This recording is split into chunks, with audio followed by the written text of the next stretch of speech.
Saya mau tanya kepada antum. Ini antum kan ngaji nih. Ya.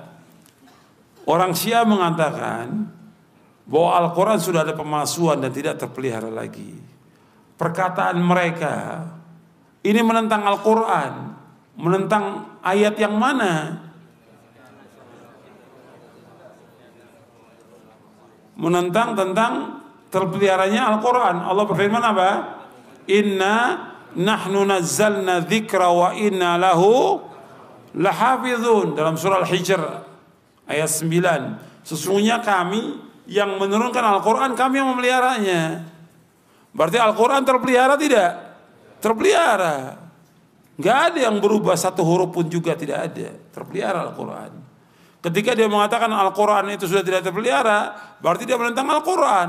Kalau orang menentang Al-Quran, kafir atau tidak? Kafir. Bahkan di antara mereka ada menulis kitab.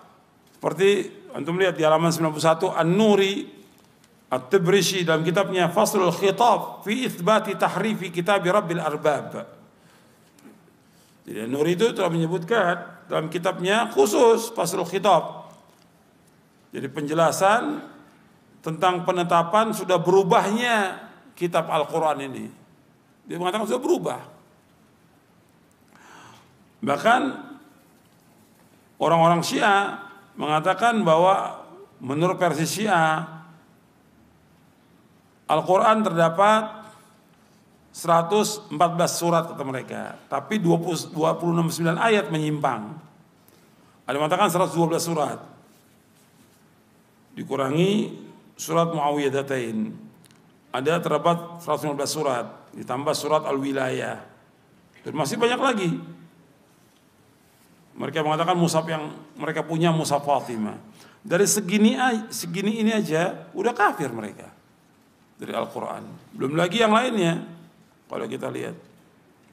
Jadi Syiah itu penentangannya dari semua segi ya. Dari Al-Quran mereka sudah menyimpang. Dan ini dalam kitab-kitab rujukan mereka itu ada penjelasannya tentang penyimpangan Al-Quran.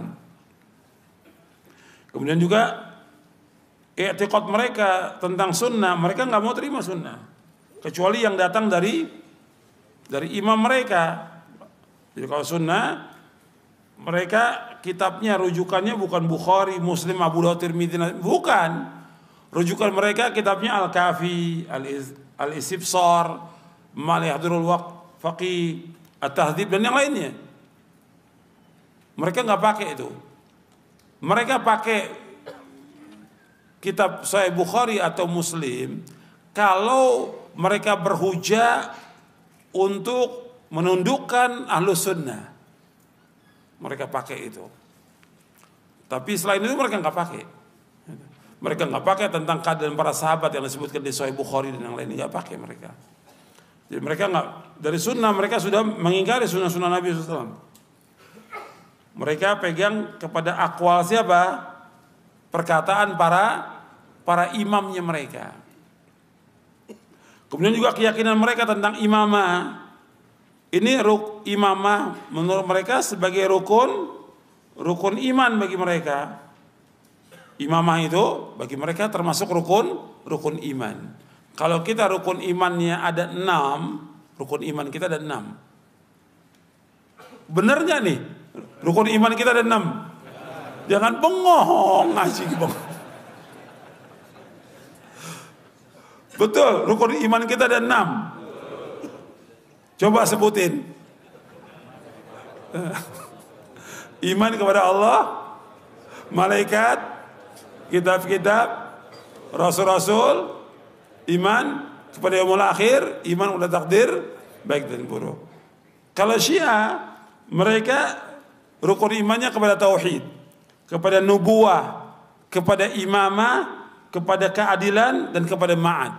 Ma'ad itu artinya hari akhir. 5. Tauhid, nubuwah, tauhid juga mereka tafsirkan menurut seenaknya mereka tauhid itu. Sama seperti Mu'tazilah, memahami tauhid artinya mengingkari nama dan sifat Allah. Itu tauhid mereka bilang. Mu'tazilah menyebut tauhid tapi artinya mengingkari asma wa sifat. Begitu tentang Syiah. nubuah, kenabian, imamah. Rukun iman, wajib imamah. Ini termasuk rukun Islam, rukun iman.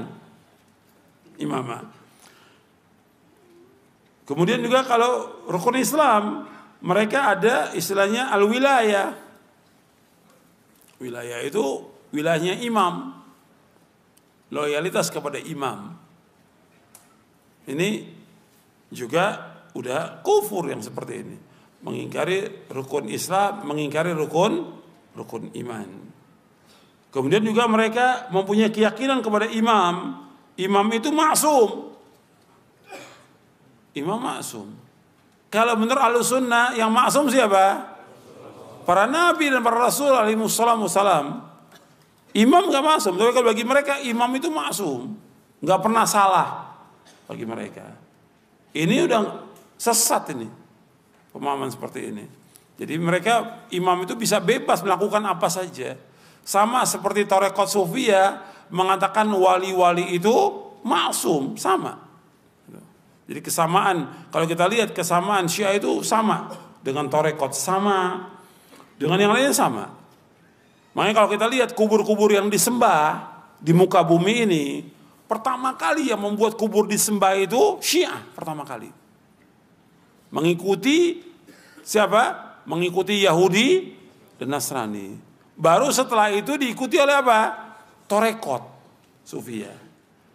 Sebab di Syiah itu ajarannya imam itu maksum, maka kuburan imam harus dibangun dan disembah oleh mereka, ditawaf kuburan imam itu. Tarekat Sufiyah sama. Mereka anggap wali itu maksum, maka mereka itu bisa melakukan apa saja. Ini sesat ini dan kufur.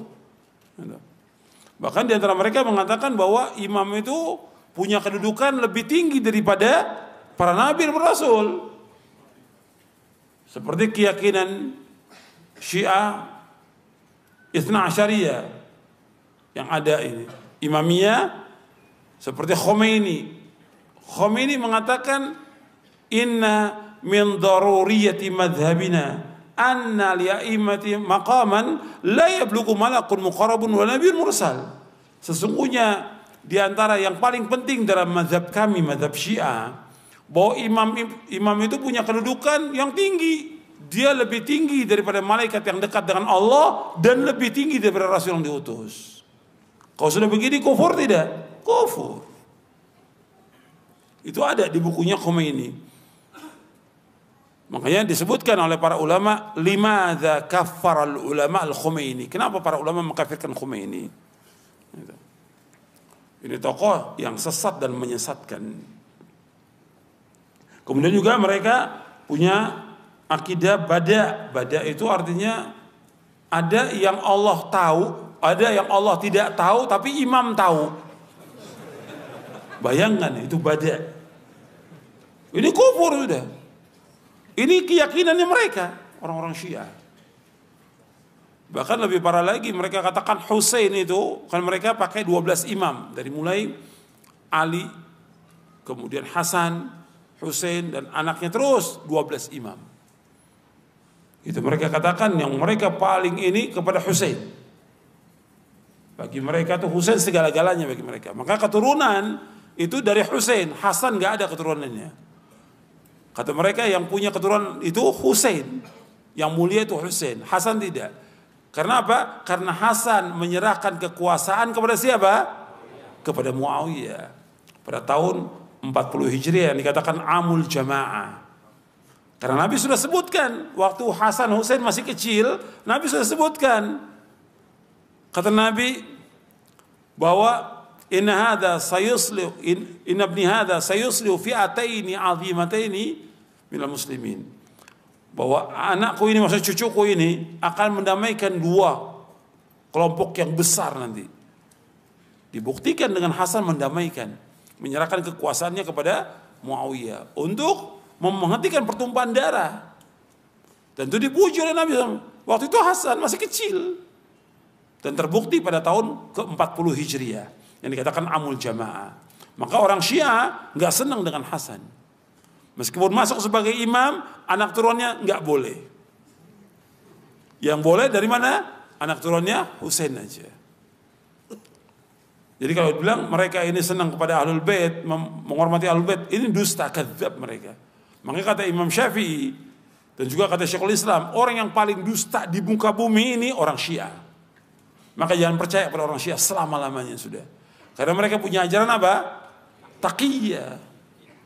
Bohong. Bagi mereka, bohong itu hukumnya wajib bagi mereka. Wajib bagi mereka. Gak mungkin kalau ini Islam. Islam mengajarkan sejak kecil jujur. Maka diantara ciri Nabi Muhammad apa? Siddiq, jujur. Kemudian juga mereka gulu kepada imam-imamnya. Gulu mereka kepada imam-imam. Jadi imam itu maksum dan mereka menyembah imam-imam itu. Maka di antara mereka ada yang haji ke tempat imamnya, nggak ke Mekah mereka. Tanah suci mereka mana? Karbala. Tanah suci mereka Karbala, karab wabala. Karbala, karab kesulitan yang terus menerus. Bala ya musibah bencana. Karbala, karab wabala. Makanya terus mereka mendapatkan bencana. Terus karab wabala. Dibilang Karbala. Mereka mengatakan bahwa Karbala suci. Mereka ngambil tanah itu untuk sholat. Taruh di sini kalau sholat. Itu dari Karbala kata mereka. Kalau tokoh-tokohnya iya, tapi kalau yang awam tidak. Tapi kalau tokoh-tokohnya mesti bawa tanah itu. Karbala, karab wabala. Maka bencana terus buat mereka. Maka akhir kehidupannya banyak yang gila mereka. Karab wabala. Karena mereka mencaci maki para sahabat, dan bagi mereka mencaci maki sahabat merupakan apa? Agama, sebagaimana taqiyah agama. Kata mereka, at-taqiyatu dini wa dinu abai, kata mereka. Dalam kitab mereka bahwa taqiyah itu adalah agamaku dan agama nenek moyangku. Wajib taqiyah. Begitu juga mereka mencaci maki para sahabat merupakan agama, wajib bagi mereka. Karena mereka berpendapat bahwa sesudah wafatnya Rasulullah, para sahabat semuanya murtad. Kecuali yang nggak murtad, Ali bin Abi Thalib, Salman Al-Farisi, Abu Dzar Al-Ghifari, dan yang lainnya berapa orang. Semuanya murtad. Berarti mengkafirkan siapa? Para sahabat. Yang paling mereka benci, dua orang yang dicintai oleh Allah dan Rasulnya. Siapa? Abu Bakar dan Umar. Nggak mungkin mereka ini orang Islam, nggak mungkin. Kalau orang Islam mesti mencintai siapa? Sahabat Abu Bakar dan Umar. Kita tadi sudah bahas hadis bahwa Nabi menyuruh kita mengikuti siapa? Abu Bakar. Iqtadu bil ladzina min ba'di Abi Bakar wa Umar. Dan akan mengikuti dua orang sahabatku sudah wafatku, Abu Bakar dan Umar. Dan orang yang paling mulia Abu Bakar dan Umar, tokohnya para sahabat. Tempatnya di sorga. Dan dua-duanya juga sebagai apanya Nabi?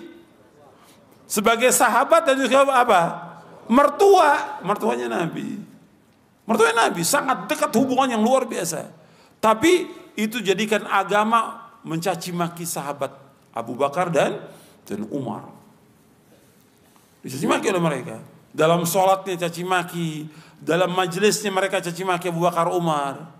Nggak mungkin. Kalau orang Islam nggak mungkin. Nabi bersabda, sallallahu alaihi wasallam, la tasubbu ashabi. Falau anna adakum anfaqa mithla Uhudin dhahaba ma balagha muddadim nasifa. Dalam hadis yang diriwayatkan oleh Imam Bukhari, Muslim, Tirmidzi dan yang lainnya, Nabi bersabda SAW dari sahabat Abu Sa'id Al-Khudri radhiyallahu anhu, la tasubbu ashabi, janganlah kalian mencaci maki para sahabatku. Falau anna ahadakum anfaqa mithla Uhudin dhahaba, kalau seandainya seorang dari kamu infak sebesar gunung Uhud berupa emas, ma balagha muddadim nasifa, enggak mencapai infaknya sahabat, meskipun mereka infak sebesar 2 telapak tangan. Tidak juga separohnya. Artinya sekarang ini hadis sahih Bukhari Muslim. Kita infak nih, berupa gunung Uhud, berupa emas. Kalau antum yang sudah pernah umrah atau haji melihat di Madinah itu gunung Uhud, besarnya gunung Uhud itu. Sebesar-besarnya panjang gunung Uhud. Itu nggak bisa dihitung dengan ribuan ton itu, gunung Uhud. Sekarang kita dijadikan oleh Allah berupa emas gunung Uhud itu. Kita infakkan itu. Kalau kita infakkan berupa gunung Uhud, berupa emas itu cukup buat bangsa Indonesia. Kita infakkan semuanya, belum bisa mencapai derajat siapa? Sahabat. Sahabat infak berupa makanan, satu piring umpamanya, kita infak sebesar gunung, belum bisa mencapai derajat sahabat. Karena apa?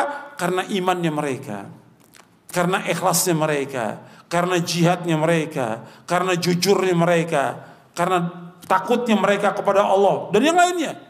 Dari amal-amal hati yang gak bisa dicapai oleh orang-orang yang sesudahnya.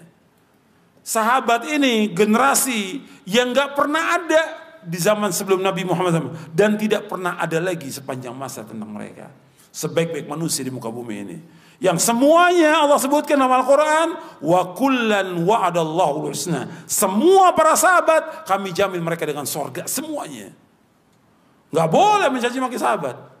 Makanya dikatakan oleh Abdullah bin Umar radhiyallahu anhu, la tasubbu ashab Muhammadin. Jangan kalian mencaci maki para sahabat. Fala maqamu ahadin minhum khairun min amalikum arba'ina sana. Kata Abdullah bin Umar, jangan kalian mencaci maki sahabat. Seorang sahabat nggak boleh. Sesungguhnya berdirinya sahabat bersama Nabi sesaat lebih baik daripada amal kita selama 40 tahun. Dibawakan oleh Imam Ahmad bin Hanbal dalam kitabnya Fadailus Sahabah dan riwayatnya sahih. Jadi betul-betul keutamaan para sahabat. Dan di setiap kitab hadis disebutkan tentang keutamaan para sahabat. Ada manaqib ya. Manaqibnya Abu Bakar, manaqibnya Umar. Mestinya orang menyebutkan tentang manaqib atau fadail as-sahabah, keutamaan sahabat. Tapi kalau kita lihat orang-orang menyebut manaqib siapa? Abdul Qadir Jailani. Bukan manaqib sahabat, manaqib Abdul Qadir. Betul, Syekh Abdul Qadir ini orang mulia. Dia orang soleh. Tapi yang pantas disebutkan siapa? Sahabat yang lebih mulia dari semua manusia di muka bumi ini. Antum lihat kalau ahlul bid'ah itu bukan menyebutkan yang benar, ini udah salah Syiah. Kemudian diikuti lagi sama ahlul bid'ah yang lain. Kemudian mereka ngadakan itu manakiban, istilahnya manakiban. Motong ayam jago karena Syekh Abdul Qadir senang sama ayam jago kata mereka. Jadi ini macam-macam, sudah agama dirusak sudah sama kelompok-kelompok yang sesat dan menyesatkan dalam bid'ah. Maka antum harus belajar Quran dan Sunnah. Jadi tahu ini nggak benar, ini benar, dia tahu. Jangan diikuti, jangan dibela. Makanya juga harus, ini jadi peringatan juga nih buat semuanya. Ya buat antum, buat juga para ustadznya, para dai, para penceramah, para kiai, termasuk para pejabat juga di Indonesia. Ini Syiah sesat, jangan dibela. Jangan diizinkan mereka mengadakan acara-acara yang sesat dan menyesatkan. Seperti Asyura, sesat dan menyesatkan. Mereka mengadakan acara Asyura. Tentang terbunuhnya Husain, mereka menangis, meratap. Pakai akal yang waras aja nggak bisa diterima. Mereka meratap dengan memukul dirinya. Coba kalau orang kafir lihat, oh Islam kok begitu, saya nggak mau masuk Islam. Nanti dilukai tubuh saya, kata mereka. Iya tidak? Ini nggak masuk di akal, di agama nggak ada, apalagi akal. Mereka ini paling bertentangan dengan akal manusia. Orang Syiah, orang yang paling bodoh di muka bumi, paling bohong dan paling bodoh. Tapi kalau kita lihat dalam muamalah, paling jahat Syiah itu. Khawarij dan Syiah paling jahat karena mereka menghalalkan darah kaum muslimin dan menghalalkan harta kaum muslimin sepanjang sejarah. Kita lihat para ulama Ahlussunnah dibunuh oleh siapa? Syiah. Ketika Khomeini revolusi Iran pertama kali merebut kekuasaan Iran, yang dibunuh siapa pertama kali? Ulama Ahlussunnah yang dibunuh. Dihancurkan masjid-masjid sunnah oleh Khomeini. Makanya itu hati, Syiah ini nggak bisa ditoleransi. Maka pejabat juga harus paham tentang Syiah ini. Bisa baca buku-buku tentang Syiah. Sesat dan menyesatkan, bahkan kafir, merusak Islam dan kaum muslimin. Nggak bisa ditolerir. Belum lagi ajaran mereka yang menghalalkan zina. Apa ajaran mereka menghalalkan zina? Mut'ah. Jadi nggak perlu pakai wali, nggak perlu pakai apa, senang perempuan zina. Habis itu cerai. Islam mereka. Ini zina. Banyak lagi kerusakan mereka ini luar biasa kerusakannya. Jadi antum tetap hati-hati, jangan dibaca juga situs-situs mereka jadi dibaca, jangan dibantah, nggak ada manfaatnya. Karena mereka terus menyebarkan. Makanya kalau antum lihat ketika ada ustadz dengan ustadz itu sengaja dibikin, itu orang Syiah. Nah antum nggak tahu, baca media sosial sengaja ustadz ini diadu domba oleh siapa? Syiah yang nulisnya. Maka antum jangan baca buku, baca Quran, baca sunnah manfaat. Kadang-kadang sengaja diadu domba gitu, bikin kita kesal. Dijelekan ustadz fulan yang jelekin sama Syiah. Gitu. Dan kalau isu-isu politik yang diangkat siapa? Syiah. Ini kalau kita nggak milih ini, nanti Syiah merajalela. Sama aja antum pilih ini sama, Syiah juga merajalela. Salahnya dan bodohnya ini didukung oleh siapa? Ustadz. Masa ustadz ikut milih, dukung partai politik? Ya nggak bener dong. Nggak bisa ketemu antara dakwah dengan partai politik. Selama-lamanya nggak bisa ketemu. Dakwah ngajak orang kemana? Kepada rukun iman, kepada ganjaran, kepada pahala, kepada sorga. Kalau ini ngajak kemana? Ngajak kepada golongan, ngajak kepada perpecahan, ngajak kepada kedudukan, ngajak kepada kekuasaan. Kata Syekhul Islam Ibnu Taimiyah rahimahullah dalam kitabnya Majmu' Fatawa, bahwa di antara sumber kerusakan orang cinta kepada harta dan kedudukan, itu sumber kerusakan. Dasarnya apa? Syekhul Islam mengatakan demikian. Madhibani, sabda Rasulullah SAW, madhibani ja'i'ani ursila fi ghanamin biafsadalaha min hirsil mar'i ala dini wa syaraf dini. Dua serigala yang dilepas di kerumunan kambing, itu tidaklah lebih merusak daripada ketamakan manusia kepada harta dan kedudukan yang merusak agamanya. Hadis sahih riwayat Ahmad, Tirmidzi dan yang lainnya. Untuk lihat, kalau orang sudah punya kedudukan, jabatan, semua rusak sudah. Betul nggak? Kenyataan. Kalau udah punya jabatan, kedudukan, dirusak semuanya oleh dia. Ya agamanya dia rusak, keluarganya dia rusak, agama dia rusak, umat juga dirusak oleh dia. Bahkan teman-teman dia yang dekat pun dirusak oleh dia. Nggak cukup menjatuhkan, nggak cukup. Tapi dia berpikir bagaimana supaya temannya itu mati, gitu. Atau dipenjara. Iya tidak? Itu jahat. Ini kedudukan, berbahaya. Makanya ketamakan itu nggak bakal ketemu kita. Antara dakwah dengan yang seperti ini akan ketemu selama-lamanya. Kita kembali kepada tadi. Jadi Syiah ajarannya itu sesat dan menyesatkan. Kalau kita lihat lagi, sahabat-sahabat dicaci maki yang mulia.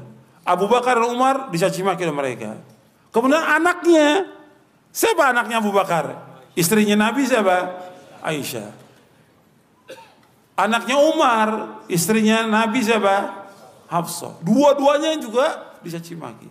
Istri Nabi yang lain gak dicaci maki, dua dicaci maki. Ini berarti bukan dari Islam. Makanya ajaran Syiah, agama Syiah didirikan oleh siapa?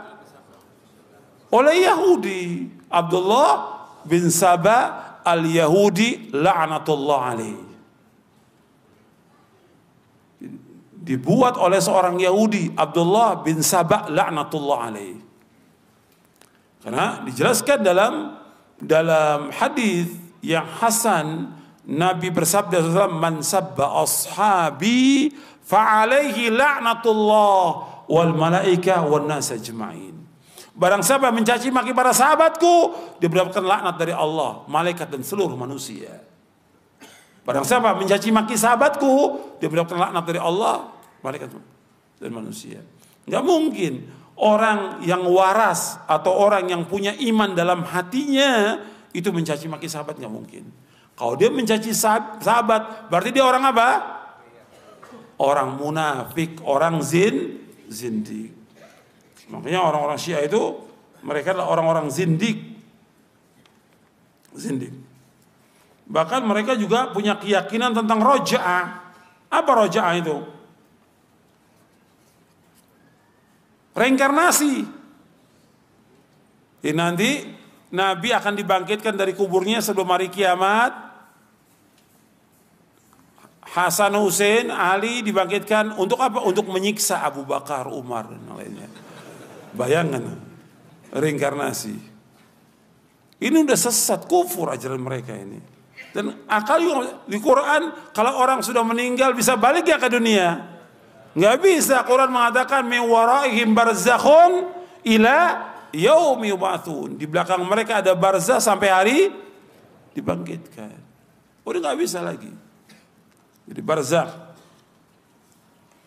Banyak kalau saya lihat penjelasan ulama Ahlussunnah, saya bawakan satu aja. Tentang pengkafiran Syiah itu banyak sudah. Sampai Ibnu Katsir juga membawakan. Nanti antum lihat dalam tafsir Ibnu Katsir ketika menafsirkan ayat dalam surah Al-Fath di ayat yang terakhir. Dibawakan perkataan Imam Malik tentang kafirnya orang-orang Syiah di tafsir Ibnu Katsir. Dan banyak kalau saya lihat puluhan nih saya catat tentang para ulama mengkafirkan Syiah. Saya ambil satu aja. Perkataan Abu Zur'ah Ar-Razi.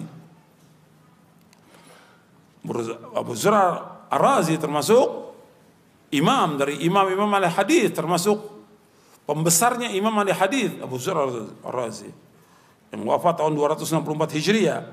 Kata beliau rahimahullah, "Idza ra'aita ar-rajula yantaqisu ahadan min ashabi Rasulullah sallallahu alaihi wasallam fa'lam annahu zindiq." Lianna Rasul SAW indana haqqun wal Quran haqqun wa innama adda ilayna hadzal Quran wa sunan ashabu Rasul SAW wa innama yuriduna yajrahu syuhudana liyubtilul kitab wa sunnah wal jaru bihim awla wa hum zanadiqa. Apabila engkau melihat seseorang mencaci seorang dari para sahabat Rasulullah SAW, mencaci maki seorang sahabat Rasulullah, maka ketahui bahwa dia zindik. Apa mana zindik? Munafik. Karena Rasulullah SAW itu benar. Kemudian Quran itu benar. Dan yang menyampaikan kepada kita Quran dan Sunnah siapa? Sahabat Rasulullah SAW.